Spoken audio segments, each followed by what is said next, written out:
with Scott Allen. Hello, I am your host, Scott Allen, and this is Phronesis, Practical Wisdom for Leaders. If the topic is leadership, I'm in. I've spent more than 20 years in the field teaching, learning, writing, and questioning.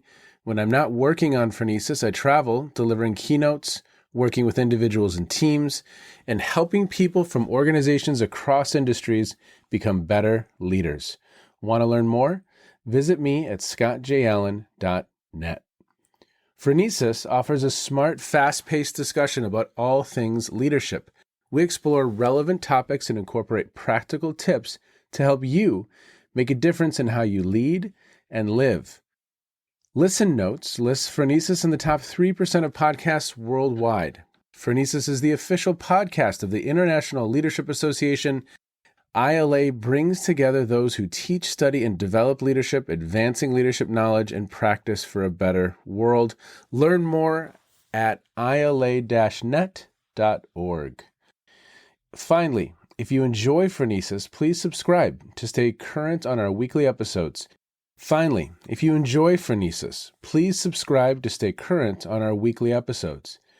you find an episode that resonates, please share it with your colleagues and friends. And if you want more content, subscribe to my newsletter, The Leader's Edge. The link is in the show notes. As always, thanks for listening. And now, here's today's show. Okay, everybody, welcome to the Phronesis podcast, wherever you are in the world. Today, I have Dr. Khaleel Seecharan, and he is the co-founder and managing partner at DEI Ready, an organizational consulting firm offering an evidence-based and data-driven approach to diversity, equity, and inclusion. His 20-year career in higher education has involved leading and advising effective executive operations and integrated strategic planning and delivery. Among his notable achievements, helping launch a new medical school, helping launch a joint Harvard-Brigham Public Health Research Center, and overseeing the planning and development of an institutional strategic plan. Khaleel earned a doctorate in higher education management with distinction from the University of Pennsylvania. He holds a master's of public administration from Harvard University, in addition to 2 degrees from Florida International University. Sir, what other gaps can we fill in? What else do listeners need to know about you? I love naps. I will be taking one after this podcast is over. I love eating, despite my perhaps thin frame. I enjoy eating and eating lots of food and tasting new and different types of food. And then perhaps a little bit more about me. I'm a first-generation immigrant. I came to the United States as a child, sort of grew up in the United States. And I talk a lot about hyphen identities, which is actually something I learned when I was in grad school, which is that I like to say all the time, I am neither or. I am the hyphen in between. And it's a really interesting concept because I go back to Trinidad. I'm from the Caribbean, Trinidad and Tobago. And I try my best to fit in and wear the clothes and pretend like I'm still, a local. I look it, obviously, and if I wear the clothes, but I'll go out to a grocery store and I'll get to the cashier and she's like, "Oh, where in the United States are you from?" And I'm like, "Really? I was just trying really hard not to look, a certain path." And then also, I'm of Indian descent, so I don't look like a typical American. So living in America is a really interesting space. So, you don't feel connected in either space. So what you do is you make your own space, which is your hyphen. And then you have people meet you at your hyphen and stop trying to meet them in these categories that people put you in. So I find that to be a real interesting facet of my life that I've embraced more recently that I wouldn't have done before. I love that concept, the hyphen. Would you say a little bit more about that concept? I'd never heard of it before. Sure. I mean, I don't think anyone ever really prepares you when your family immigrates. My parents, bless them, certainly had the best in their hearts and their thoughts for my brothers and I when we moved. But there was no we're transitioning to a new country and rules will be different and society will be different. It's very different. For me, as a child, the concept was always about home. So I left Trinidad when I was 8. From 8 onwards, home was always Trinidad. But then I got to 16 and I was like, well, wait a second. I've now spent more time in the United States than I have spent in Trinidad. So what is my definition of home? And those are, I don't know, not easy topics for a teenager, much less a child, to have to grapple with. But that started a long series of questions. Where do I fit in? who do I fit in with? I was sitting in a graduate seminar at Harvard, and a classmate of mine said, I'm neither or, I'm the hyphen in between. And I have to tell you, I Wow. stopped paying attention in class the rest of the seminar. And I was just like, mind blown. It's been 10 years probably since I've heard this. And I continue to find new ways to just unpack and peel away those layers of the many identities that I think all of us have. Mine is my own unique circumstance, but I think everyone has some space where they're like, wow, I'm always trying to be one or the other, but I can never be 100%. So where's my space in the middle? And then trying to meet everyone else where they are is forcing you to almost renegotiate your identity as well. No, meet me where I am. This is the Khaleel space. Let's roll. Yeah. Oh, I love that. I mean, so you're coming to this work with a very, very unique perspective, worldview on some of the DEI work that you're doing and you're engaged in right now. Obviously, with your background in higher ed, strategic planning, adaptive leadership, and I'm sure some of that coursework that, of course, permeates the Kennedy School. As you think about the work in DEI that you're doing, what are some fundamentals or some kind of baselines, some foundations that I love what you just said. Are there others that you kind of enter the space with as you do this work? When I started my organization, DEI Ready, I did it with some partners. So we all did our dissertations, we all did our doctorates at the same time. And we sort of all said, wow, first of all, we like each other. That's helpful. And we think we'd work well together. And we were all really interested in each other's research. And we sort of said, if we could work together, what would it look like? And so that was almost like a year of us dreaming and building and thinking and playing and really going out. So then what we proceeded to do, and I probably did the majority of it, was just go out and be curious and be creative. So I would email random people, hi, my name is Khaleel. I am starting blah, blah, blah, and I'm interested in talking to you about blah. Would you like to chat with me? And some people would just blow you off. Others would be like, okay, hi.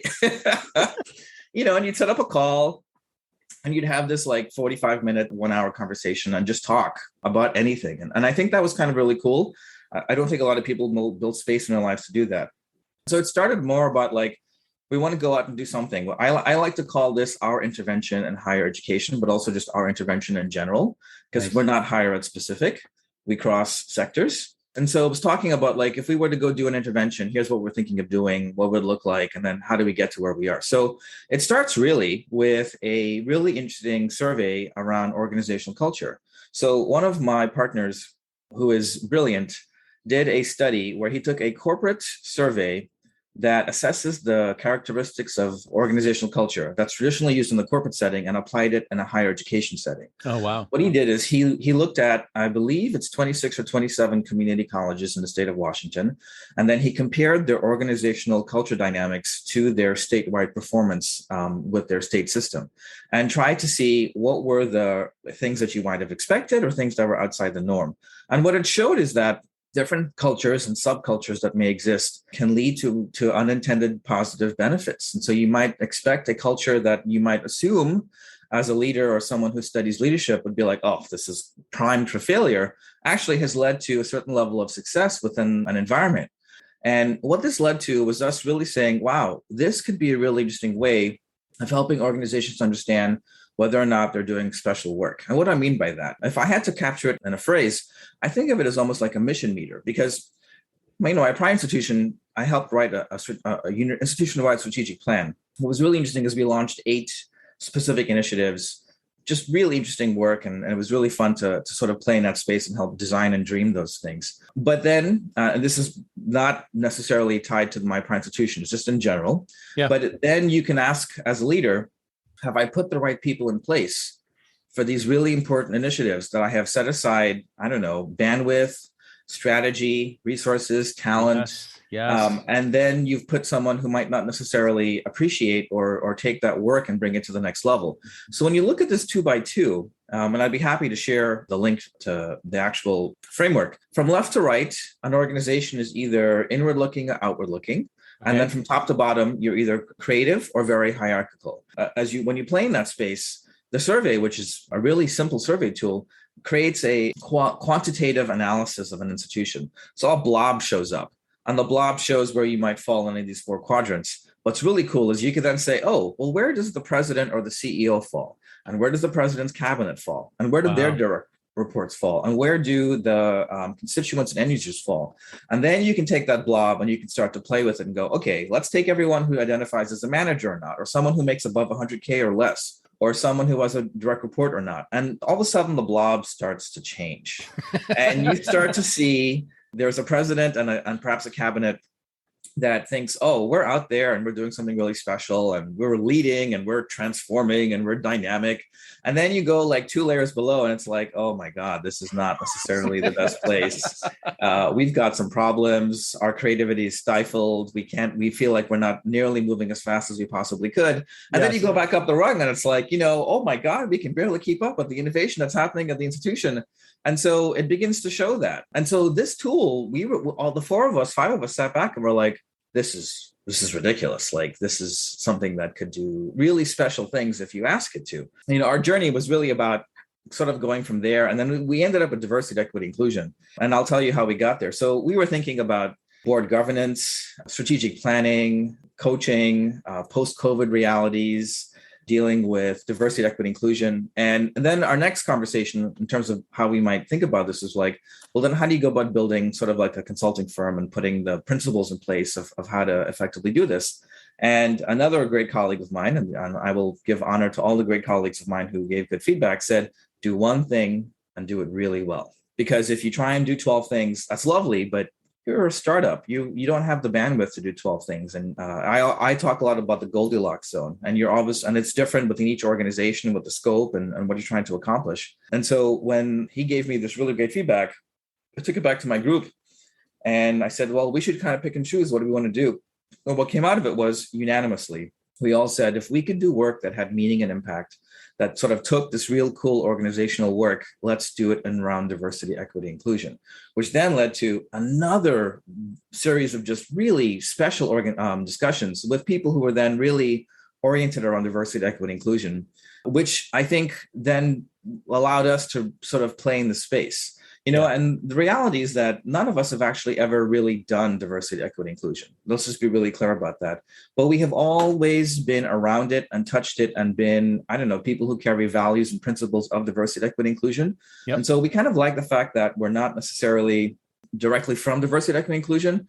But since we started, which is in the last year plus, I think we have become much more grounded and aware of how diversity, equity, inclusion begins to play. One of the things we learned when we started having these conversations is there is no real accepted baseline for diversity, equity, and inclusion. For example, executive leaders want to talk about DEI. If you ask them, if you went and asked, a cabinet of an executive office, what is diversity, equity, inclusion? And you asked them to describe what it was. You would get, if there's 10 people on that cabinet, 10 different answers. And then if you ask them to say, well, what is the difference? And this, I think, always starts people to sort of turn their head to the side. What is the difference between diversity and then equity, and then inclusion? Because everyone just assumes it's one blob. Yeah. And there are 3 different things and 3 different definitions. And so if you're a leadership within an organization trying to tackle and approach DEI, and you can't answer those 2 base things, how can you then lead an organization with this? And so my learnings were really interesting. So one is there's a transition happening across all sectors where diversity, equity, inclusion is transforming from what I call a boutique function to a core function. Yeah. And that means it's no longer a nice to have, it is a necessity. And it needs to be treated as a necessity. And most organizations don't know how to do that because DEI has been primarily out of different places, making its own standalone place has been a challenge. As you're speaking, my mind went to digital, for instance, where, tech and digital was kind of this office over here. And now it permeates almost every aspect of organizational strategy, because if you're not thinking digital, you are ripe for disruption. And it almost, to your point, feels like it's moving from an office of diversity, equity, and inclusion to something that's permeating the institution, or something that should permeate the institution. Right? Absolutely. And so that's the other thing. leaders don't know how to have conversations around diversity, equity, and inclusion, Yeah. either at the cabinet level or then at their organization. And very few leaders either have the capacity or the comfort level to speak about race, gender, equality, inequality. I think many leaders have the principles and values of what diversity, equity, and inclusion is, but they do not have the skills or the headspace to talk about race, gender, equality, or inequality. And so they struggle with having these conversations. And so people who lead diversity, equity, inclusion offices have this gamut of being able to help their leadership feel comfortable with what's going on, designing a strategy for what the institution needs in terms of diversity, equity, inclusion, and then executing that strategy. And when you go from having to be a boutique office where it's normally like one leader and an admin, basically responsible for the gamut of this work, to now being asked to be responsible for more of these things, this shift, fundamental shift, is what's happening. And so my organization has sort of come in and is playing the organizational coaching side.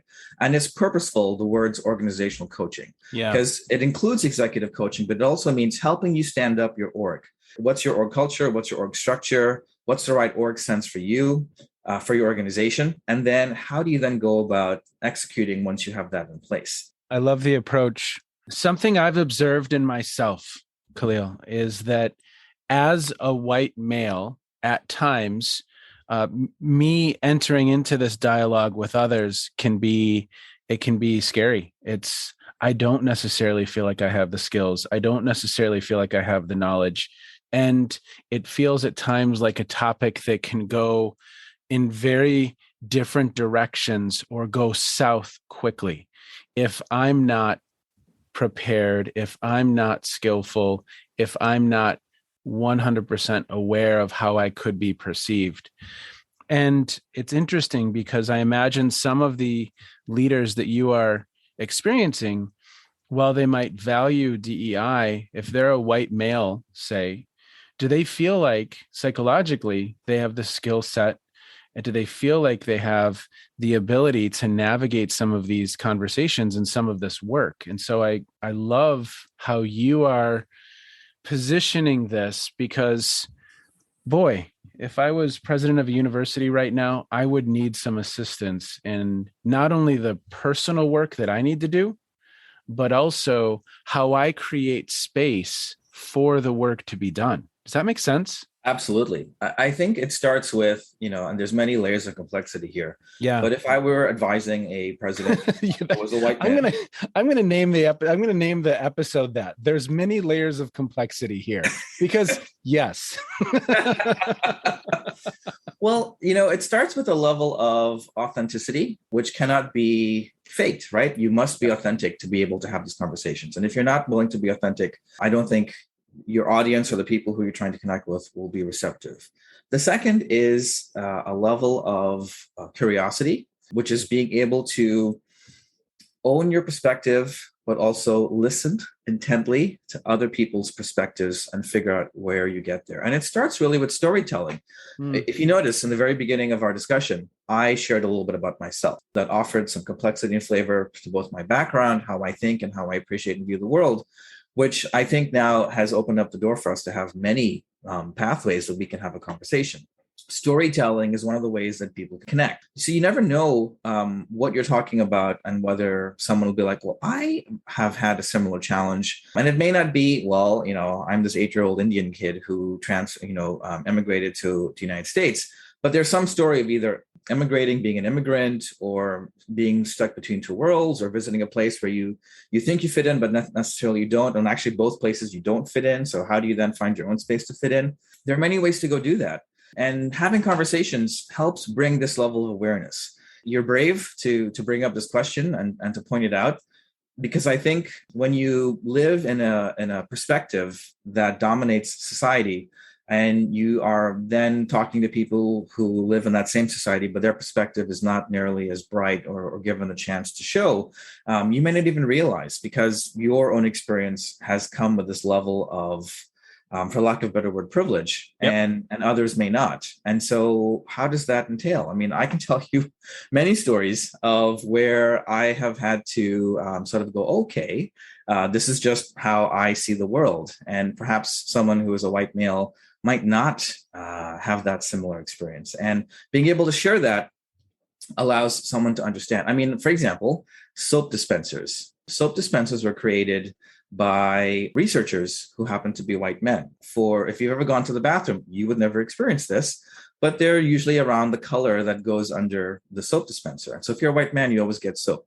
As a brown man, it takes me 4 tries before soap comes out of a automatic soap dispenser. Wow. And I have been able to prove this by showing a sponge, which is yellow on one side and usually blue or green on the other. So the yellow, boom, there's your soap. On the blue and green, pass 1, pass 2, pass 3. And then on the third try, you get something and you're like, okay, cool. I mean, it's a simple thing that you do every day in your life that you wouldn't pay attention to, but someone else does. And if you start to unpack the layers of complexity, right? Of, okay, so this was designed. The people who designed it clearly were of one type. They designed it and they had only certain test subjects.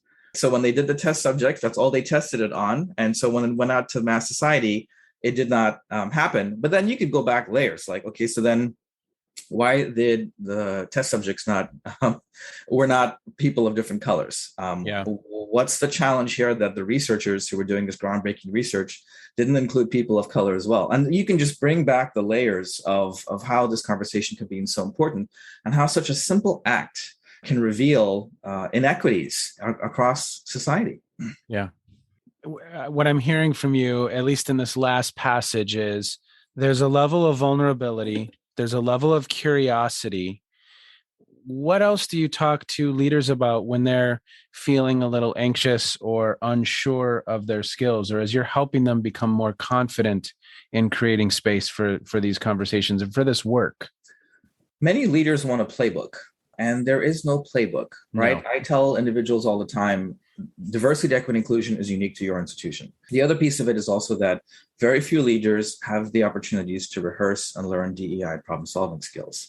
Your phone rings usually when there's a crisis, and it's because a bad incident has happened, a bad incident is about to happen, the press is out there, and there's a reputational risk. And it's like, well, okay, well, we can solve that, but then let's go on the system side and figure out how to solve that. But before that, there could have been, with a fully authorized resource diversity, equity, inclusion office, some level of being able to mitigate these challenges because these types of conversations were happening.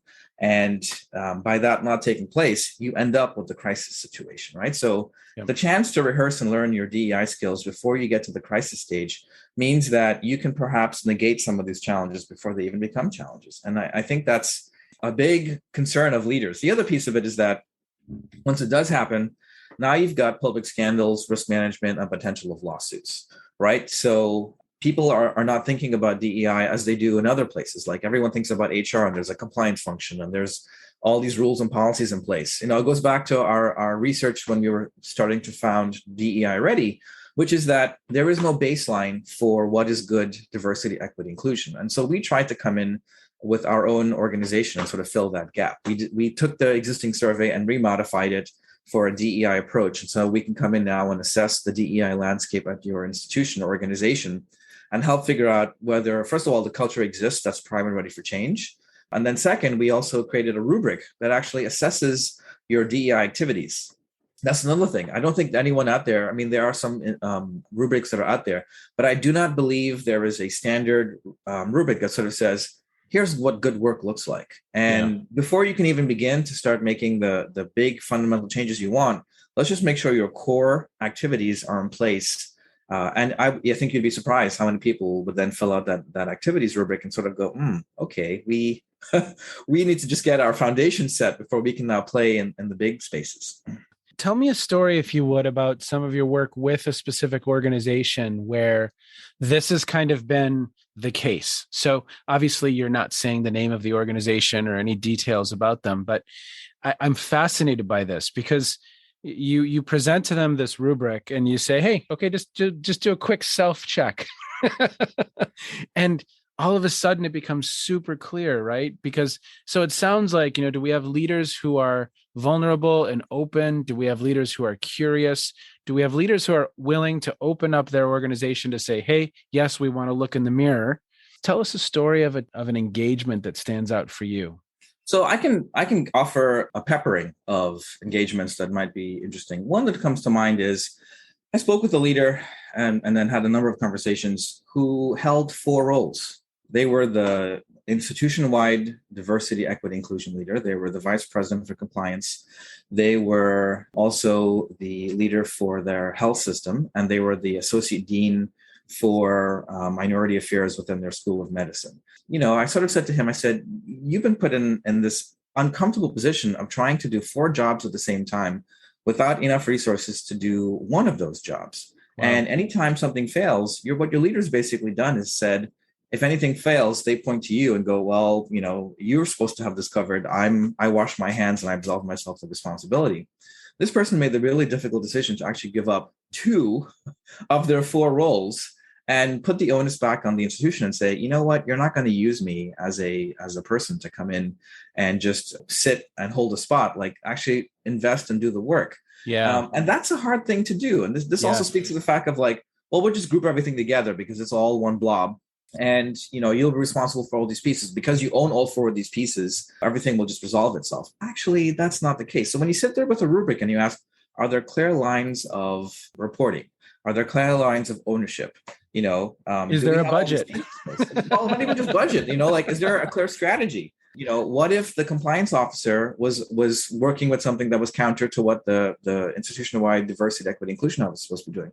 And what if they're the same person? Who negotiates that argument when that challenge is there? Another institution I've spoken with and worked with directly, this is a large private institution, has 9 DEI units. Like, they're all spread out, but they have no centralized diversity, equity, inclusion function. And what's really interesting is good work is happening across those 9 offices, but there's no coordination. And because there's no coordination, the institution overall is suffering. I often talk about, what is that connective thread? Are they all working towards the same shared common purpose? The reality is they're not. They're sitting here with their own molehill trying to figure out how to each protect their resources and have their own space to shine, without perhaps thinking about the ultimate purpose, which is about creating a sense of belonging at this particular institution and how that happens. And so that in itself is a challenge. And there's more complexity there. This institution, I think, has a board that is not willing to engage with and is interested in diversity, equity, inclusion. I think those words alone cause problems.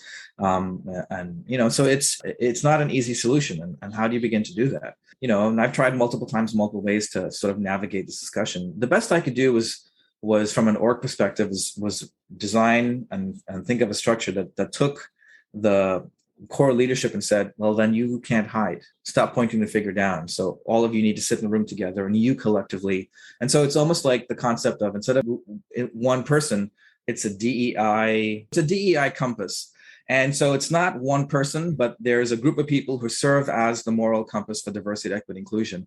Nice. And they make sure that the institutional leadership is owning it, as opposed to saying, oh, I point to one person, or I point to these 9 units and go, well, you 9 units should be taking advantage of it. No, who is our overall diversity, equity, inclusion compass?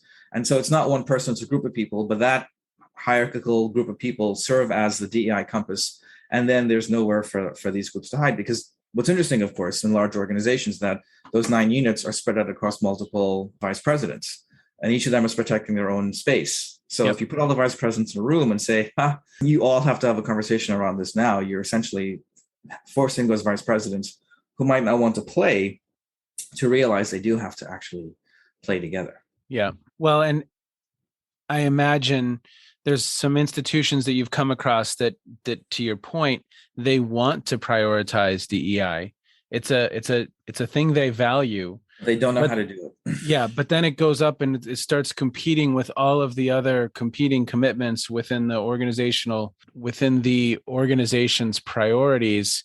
And to your point, it gets relegated to an office over here in this hall or in this part of the business, and it doesn't weave throughout the fabric, right? But I think also 2020 showed, multiple sides of our society. The events of 2020 led to increasing calls for racial and social justice, and it's not going away, right? This is like, I talk all the time.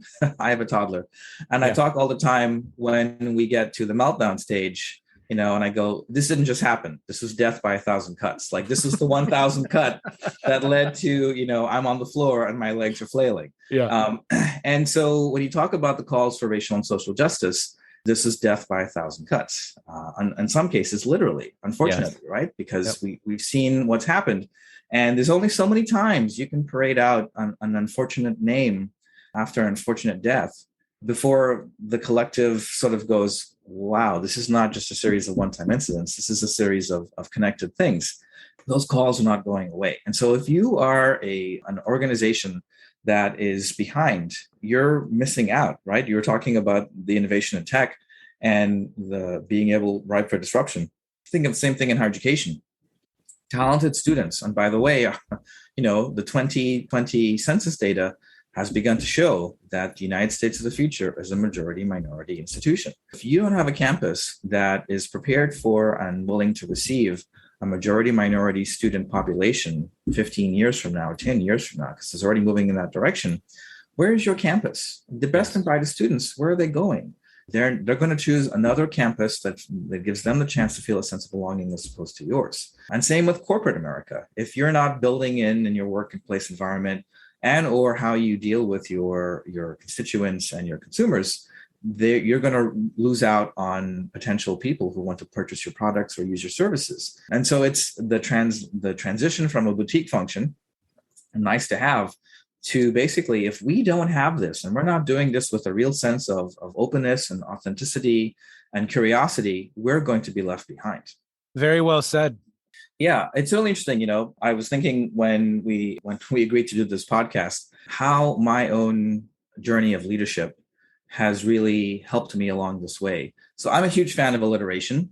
And when we do our work in DEI Ready, we talk about 3 pillars: diagnosis, design, and delivery. What's really interesting about this is I have taken sort of 3 leadership tenets and brought it to the forefront. So one is the adaptive leadership framework, which I took. I did not take Ron, though I know he's been on your podcast, as has my my classmate Rio. But I took Ron for a J term. I actually went back and sat in for 2 weeks and had a very emotional roller coaster. Yes. Is what I would say. Yes. If anyone who's taken Ron's J term course, you don't leave that without some battle scars. You do in the fall and spring. I took Dean Williams, who is also an adaptive leadership leader, and it was just as painful. I don't think it matters who you take it with; you still come up with battle scars. And the second is positive deviance. I don't know if you're familiar with that framework. I'm not. Happy to share about that as well. And then the third is a framework called deliverology. So I'll talk a little bit about all 3 and please, and why I think they're special and how they integrate to my work. So, adaptive leadership, this is actually a phrase I remember Ron saying: change equals loss. When you are in a position of authority and there are people who are coming after your leadership and your position of authority, giving up your leadership and your authority represents a sense of loss. And so you talk about leaders who struggle with trying to figure out how to do this or being based in one environment.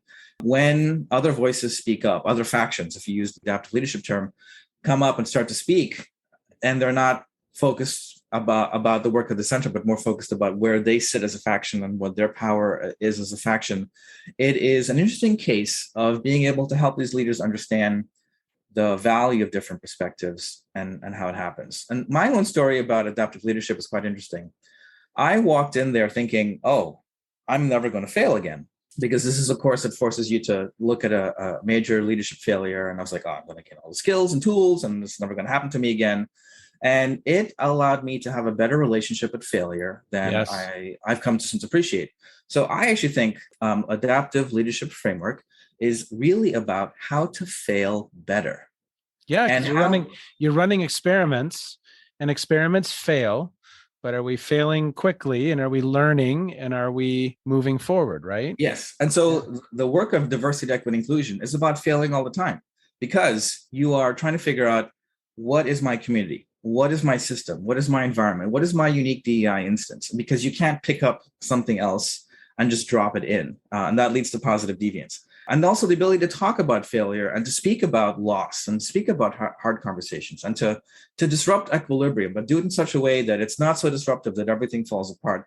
But there's a healthy dynamic that allows this openness and transparency for these types of conversations that many in the community want to have happen, but they're not in the positions of power, right? Yep. They're not the scientists who are studying how to do soap dispensers, but they're trying to figure out why it's happening to them when they put their hands out to get soap. Yep. And so that's adaptive leadership, I think, has played a really interesting role. And so when I think about executive coaching and doing leadership retreats and facilitating those types of conversations, it's a great resource to make your cabinet or your president a little bit uncomfortable, or your board. But that uncomfortableness leads them to a space that sort of says, wow, we have not been paying attention to this really core thing. And if we took advantage of this, it would add, I often talk about things in tapestry. What if you only had one series of threads? You just have one, color block tapestry, but you add all these other colors in, and then you get the chance to make these patterns and see where they lead you. And what can come out of it is beautiful art. And that's how I think about it when it comes to this. Yeah. The concept of positive deviance is a story I love to tell. I did not realize I've been doing this all my life. And and then was like amazed when I got the chance to see it. And I'll tell you a really funny story. I actually attended an adaptive leadership conference, and one of the authors, Richard Pascal, was there. And for me, it was like meeting a rock star, because I sat next to him and I was like, oh my God, you're Richard Pascal. And I read your book. It's my framework. I do everything I do. And he was like, okay, weirdo. But by the end of the day, we were friends and we were chit-chatting. And I was like, this is so cool that I could, get the chance to meet him and also just share how much his work has impacted what I do. So the story of positive deviance is really interesting. It starts back in the 1990s, where there was a large grant in Vietnam trying to understand and research BMI in small children. So what they found in Vietnam was there were pockets of children that had healthy BMI, body mass index, and there were pockets of children that had low BMI. They were all in the same region, but no one could understand why. And so, they got these brilliant Ivy League public health researchers and gave them, multi-million-dollar grants and sent them into Vietnam and go figure out what this is. And they went. They really struggled to figure out what the problem was. So what they did is they decided to send observers into the families that had children with normal BMIs, and then the families with children did not have normal BMIs, and just observed them for a period of time. And they tracked everything they ate. Wow. And that's when they figured out, here's what the problem was. And what it showed was, in Vietnam, which is a lot of low-lying land that has lots of water. So they have lots of vegetables, lots of rice. That's the majority of what goes into the meals. The difference was shrimp. Okay. Shrimp lives all across these. Some households included shrimp in their meals, and some households did not. They were purely vegetarian. You think, oh, the problem is solved. Great, we're done. This is where the positive deviance comes in. No, it's not, because the public health researchers were not in and of the community. So they waltzed in and said, I decree to thee. It's the shrimp. Solved. This is what you must do. And they were like, say what? They were like, no, this is not how we're going to roll. And they were like, thanks, but you can take that shrimp and go someplace else. How they ended up finding success was actually they had to take families from the villages that did have shrimp and bring them to the villages that did not use shrimp. And they did demos. And so they allowed the families to see someone else who looked like them, to show them, like, here's how I prepared the meal, and now you can try it and your kids can try it. And they solved the problem that way. Positive deviance, one of the things I like about it, which is why I think it's so special, they begin to ask the question of what is not working. So what's obviously not working is that there's a segment of the population that is not maintaining a normal BMI. And then they start to figure out, okay, well, what are the deficits? What are the risks? And then they then start to identify, well, what is working? And so in this instance, what they did is they went and looked at the population that did have the normal BMI and sort of said, well, what are you doing? Yeah.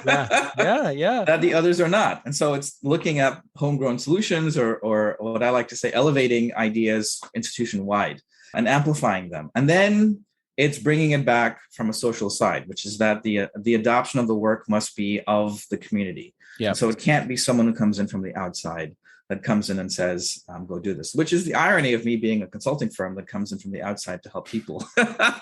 But what I respect about how you couch it and situate it is you say there's no playbook. We have some principles. We have some tools. We have some diagnostics, But generally speaking, you're going to go back to adaptive leadership, we're going to hand the work back and say, okay, what are you going to create, right? How is this going to work here so that it is homegrown, so that it is real, and that it does have a greater likelihood of taking root? So Absolutely. Adaptive leadership, positive deviance, and then what was the third? Deliverology. This is a really interesting piece. I learned of this, I would say about 7 or 8 years ago. When Tony Blair took over as prime minister in the UK, he created a new ministry called the Ministry of Delivery.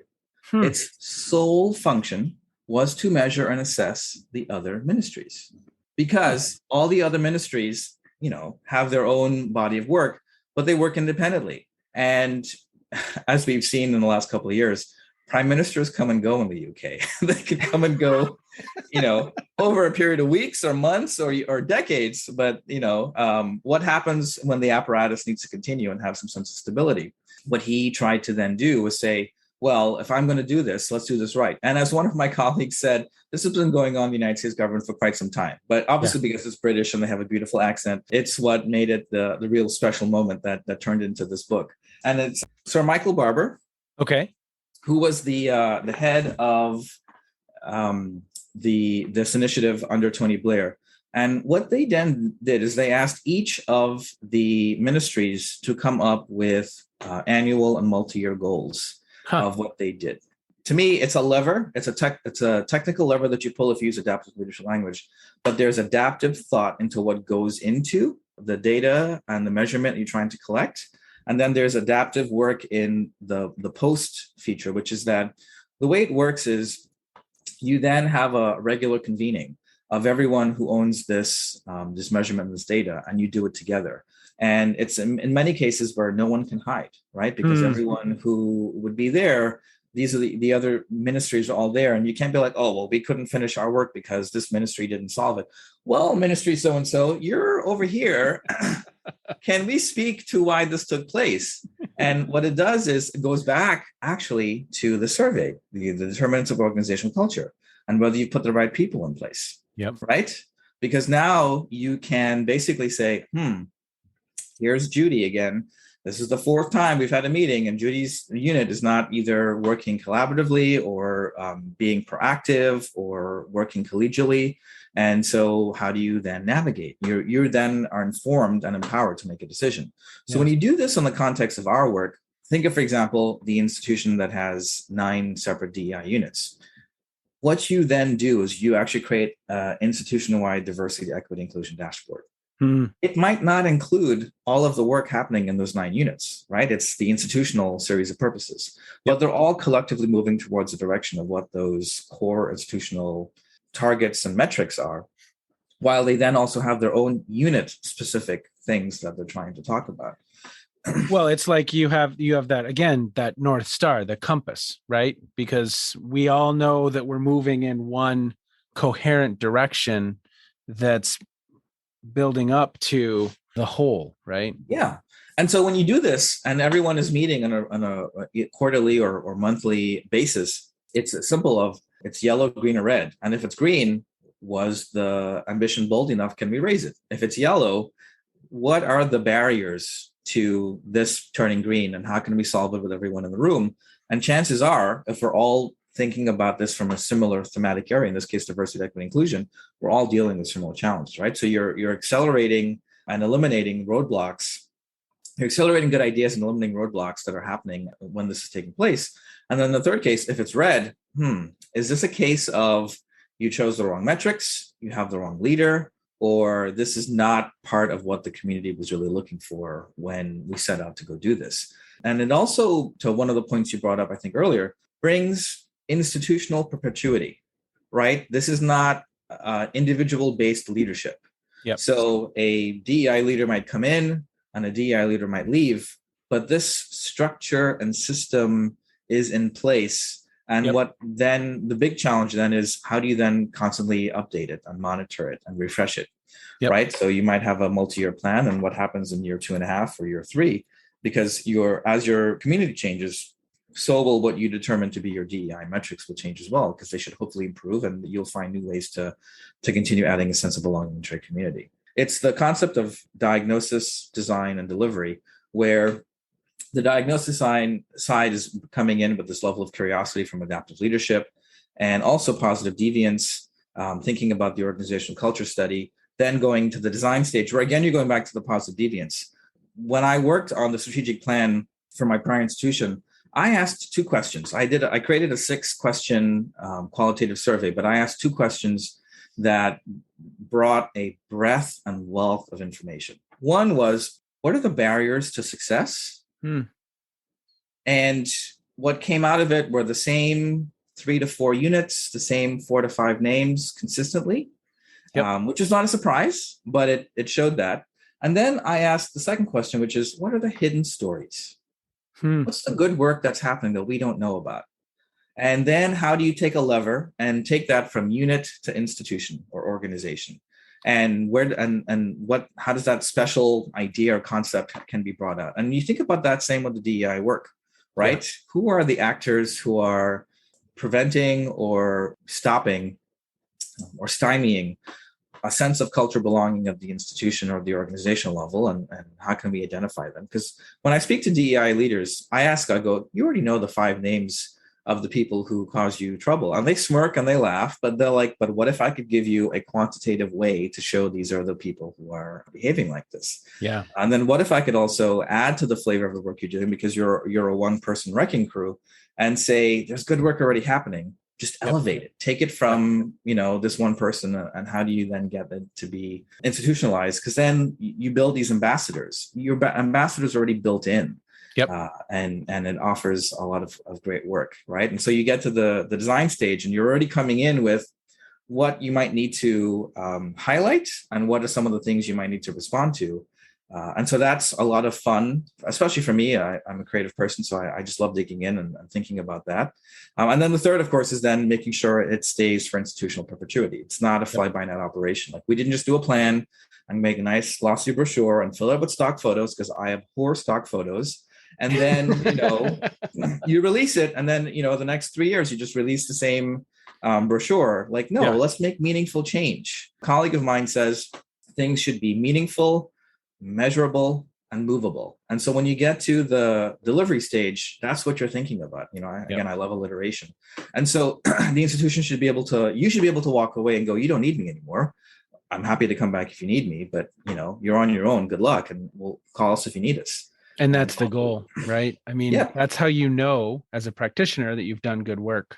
I have, as we begin to kind of wind down our time, Khaleel, I just have so much respect for the work that you're doing. I love how you're approaching the work. I love the theory behind how you approach the work. And I think it's so much fun, because it's one thing to sit in Dr. Heifetz's class and kind of have that experience in a J term, but to bring that out into the world, and some of these other theories out into the world, and see how they work in the wild, to use them to help inform. And again, you're not providing them with a playbook, but providing them with some principles and some ways of thinking, so that they can build their own playbook. Back to the research in Vietnam, right? Helping those families develop a playbook for themselves, so that they can make that change lasting and long term. I love it. I always ask, as we close out these conversations, what you're listening to, reading, streaming, watching, something that's been on your radar recently that caught your eye. It could have to do with what we just discussed. It may not. So what's caught your attention in recent months? I read voraciously. I can tell. I guess you can. I read when I get up. I read when I go before I go to bed. I'm always reading. I'll speak about one of my favorite books. It's called The Tao of Pooh, and it makes you look at the universe from the lens of Winnie the Pooh characters. Yeah. And when you read it, you're like, oh, this is ridiculous. But I actually discovered this book in high school and wrote a paper on it, which was a complete flop. But that's a different story for another day. My professor was like, you're trying to be smart, but you're really not. And so, take your C plus and be happy. Meanwhile, you with your degree from Harvard and Penn now had the last laugh. Thank you, Dr. Milton, for that gracious nudge. But what it basically says, it's the back of the cover. It's like, while Pooh pontificates, Piglet is too scared, Eeyore is too negative, and Tigger is off, having a party. And so you can actually look at the people you meet with on a daily basis and realize that they have aspects of Rabbit, they have aspects of Piglet and Pooh. And that's actually really interesting to understand, like, just core personality traits that really help you figure out how to work with them. And so it's a great read. It's a really short read. It's real Winnie the Pooh comics that they then have this whole Taoism in the background that I think just adds a level of complexity and flavor that it's been over 30 years and I still read it every so often. I love that book. Oh, that's awesome. Sometimes taking very complex concepts and distilling them down into Winnie the Pooh, that's a work of art. I think it was Jobs who said you have to get your thinking clean, right? Getting your thinking clean. And that sounds like it's someone who's gotten their thinking clean. I do a lot of infographics where I take really hard concepts and I bring it down to a picture and with no words. I try to use a lot less words and put this as even word clouds. When I work with leadership teams, I ask the question, what is diversity, equity, inclusion at your institution? And then I put it up and it's always 15 different responses. And it's a surprise Pikachu face, like, like that's not us. And you're like, actually it is. It is. Now you just told me. let's now unpack that and see where that takes us. Well, Khaleel, I hope you will come back and we can continue the conversation. I can learn more about your adventures and the good work that you're doing in the world. It's just been such a pleasure to meet you, to connect with you. Thank you so much for stopping by. My pleasure, Scott. Thank you for having me. Okay, well, be well. You too. Bye. Thanks to Khaleel for that really powerful conversation. He said something that really stood out. Leaders don't know how to have conversations around diversity, equity, and inclusion at the cabinet level or the organization level. Very few leaders have the capacity or the comfort level to speak about race, gender equality, and inequality. So there's an opportunity. There's an opportunity for those leaders to prioritize building that skill set, working continuously on their own biases, their own perceptions, their own way of being in the world. But then also, how do we have those conversations effectively with others? If you are an individual doing this work, there is an opportunity to help ensure that your leaders are prepared and skilled to have these conversations, whatever type of organization you're in, whether it's a family-owned business, whether it is a for-profit organization, an NGO, or an institution of higher education. So I have great respect for the work that Khaleel and his associates are doing. They are helping to prepare leaders to engage effectively in this work. It's a mindset, it's a skill set, it's a knowledge base, and it's a whole heck of a lot of personal work for every one of us. Take care, everyone. Thank you so much. Be well. And as always, thanks for checking in. You have just finished another episode of Practical Wisdom for Leaders with Scott Allen. To contact me, visit scottjallen.net or send me a note at scott@scottjallen.net. I'm also on LinkedIn, so let's connect. If you have feedback, I'd love to hear it. And as always, thank you so much for listening. And now here's my daughter, Emily, with the outro.